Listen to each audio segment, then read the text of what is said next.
দোয়ার ফজিলত হচ্ছে দোয়া করলে বালা মুসিবত দূর হয়। দোয়া করলে কি হয়?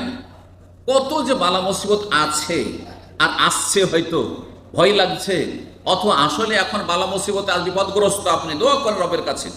হাদিস তিরমিজিতে রয়েছে, আল্লাহ আলী হাসান বলেছে, ইন্না দোয়া ইয়ানফাউ মিম্মা নাযালা ওয়া মিম্মা লাম ইয়ানজিল।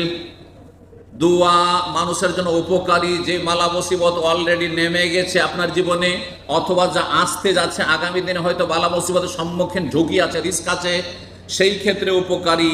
ফাআলাইকুম ইবাদাল্লাহ বিদুয়া। সুতরাং হে আল্লাহর বান্দারা, হে মুমিন মুসলিম, তোমরা বেশি বেশি আল্লাহর কাছে দোয়া করো। 7 নম্বর ফজিলত দোয়ার হচ্ছে, দোয়া করলে আল্লাহর সাথে থাকবেন।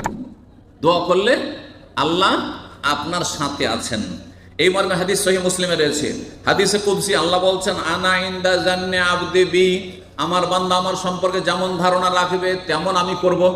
আপনি যদি ধারণা রাখেন যে আল্লাহ আমাকে দিবেন, আল্লাহ আমাকে সুখী করবেন, আল্লাহ আমাকে অসুস্থ করবেন না, অসুস্থ করবেন না, আল্লাহ আমাকে বালা মুসিবত থেকে ভালো করবেন, অসুখ ধরেন অসুস্থ আছেন, আল্লাহ আমাকে ভালো করে দিবেন, কিন্তু যদি বলেন যে আমি আর ভালো হব না, অনেকেই হাই হাই করে কি বলে, আপন আর বাঁচবো না আমি, আর মরে যাব আমি, আর আমি ভালো হব না, আর বিছানা থেকে উঠবো না, খবরদার এসব কথা বলবেন, এটা মূর্খদের কথা।